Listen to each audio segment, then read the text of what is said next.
Ladies and gentlemen, the Seattle Seahawks keep on stealing players from other teams. The Seahawks have done this as they solidified their 53-man roster. We're going to break down who was cut and how is this roster shaping out. Can the Seahawks seriously turn some heads in the NFC West? Oh, I forgot to wear glasses. Remember to like and subscribe for more NFL content. It seems like the big story right off the bat for the Seattle Seahawks is the fact that Jackson Smith-Njigba, even though people were saying he was injured and he might not be ready for week 1, Jackson Smith-Njigba is practicing. He did have a cast on.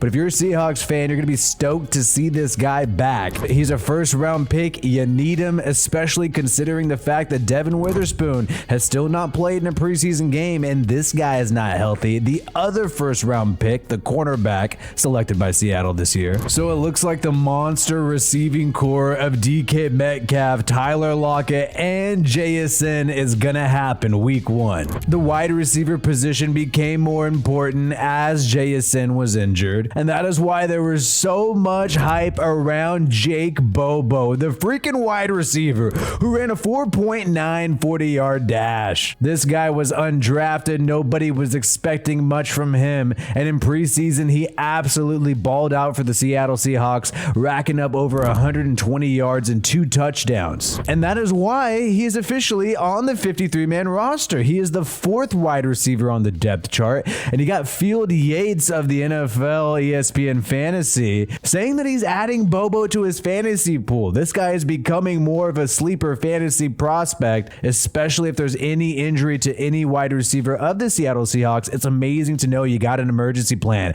like Jake Bobo. And even though Jake Bobo ran that slow 40-yard dash, he's still 6'4", over 200 pounds, has some decent size, and played some West Coast football last year in college at UCLA. And the NFL loves these underdog stories, and it looks like Bobo is heading into the season being one of them. And in terms of the 53-man roster, Jamal Adams was activated off the PUP list recently, and he is going to be a part of the roster, and we don't know if he's going to be 100% by week 1, but it looks like he is going to play this year for sure. And that is great for the Seahawks because they gave up a lot for this guy in terms of draft capital to the New York Jets, and they've also paid him a hefty contract. They could not even move on from him this year without losing significant amounts of dead money. But this is Jamal Adams' last chance to prove himself. After this season, in the offseason of 2024, the Seahawks could easily move on from the guy. They would save about $10 million in cap space if they did move on from him in the offseason of 2024. So hopefully he can come back to form this year, and if he does, that makes this defense significantly better. And the Seahawks did steal some players off the waivers, and these guys are going to be on the 53-man roster. Drake Thomas out of North Carolina State is the first guy. He was with the Raiders during preseason.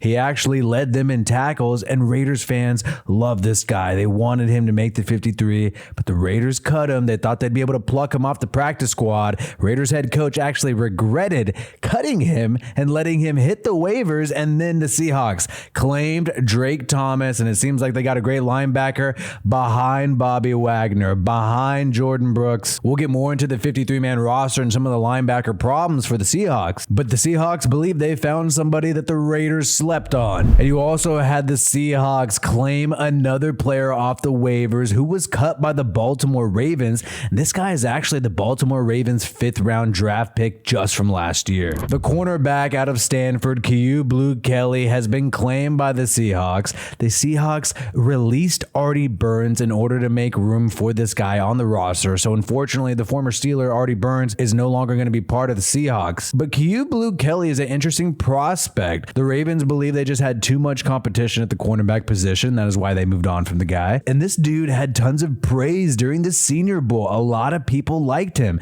and many believe that he only fell in his draft stock this past year because he did bad at the combine and ran a 4.5 40-yard dash.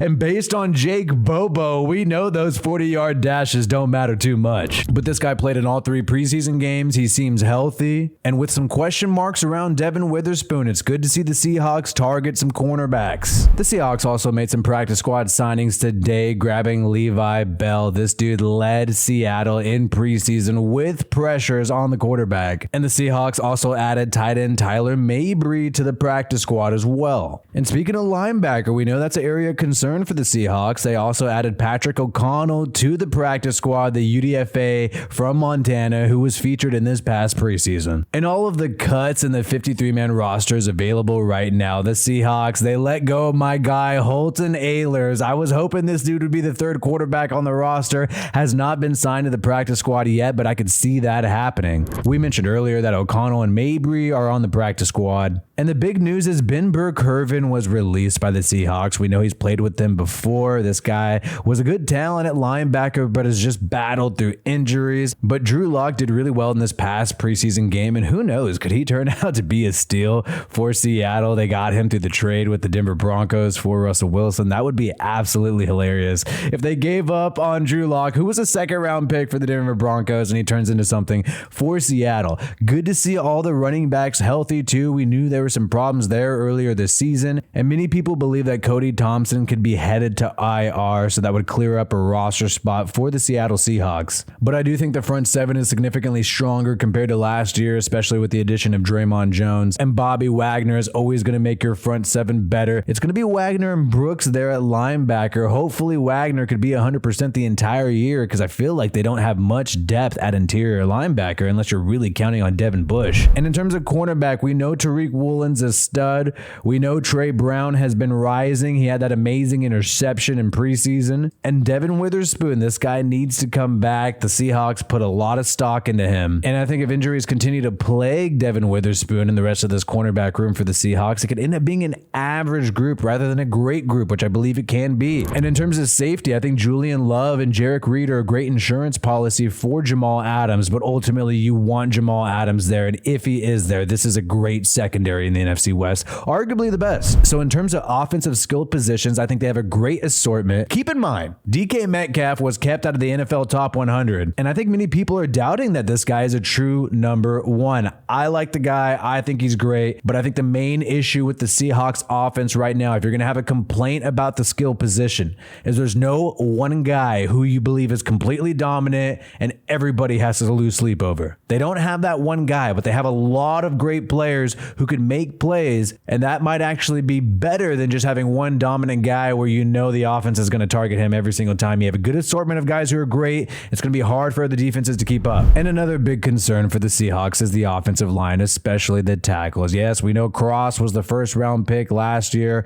Lucas was a third-round pick. And these were some young kids playing tackle their first year in the NFL. The Seahawks are going to hope that these guys make a huge improvement based on last year. And even with the problems at tackle last year, you really saw in the playoff game against the Niners. Geno Smith, I thought, had no time. You know, they were still able to make the playoffs even with these tackle problems. So hopefully they make an improvement. Even if it's marginal, it should make them a better team. And overall, I think the defense is better than last year. Not completely dominant, especially at edge rusher. I think there's some question marks there. We saw Boye Mafe make some plays in preseason. The Seahawks are going to have to hope that guy or Derek Hall steps up opposite of Uchenna Nwosu. But let me know in the comments below, how good do you think this 53-man roster is? Have the Seattle Seahawks done enough to finally unseat freaking lame Niner gang in the NFC West? I hope so. I'm from the Bay Area. I live in the Pac Northwest now, and I cannot stand Niner fans. So let me know your record prediction for Seattle Seahawks and Geno Smith in the comments below. My name is WiFiWillie. Peace out, and I hope you have a good one.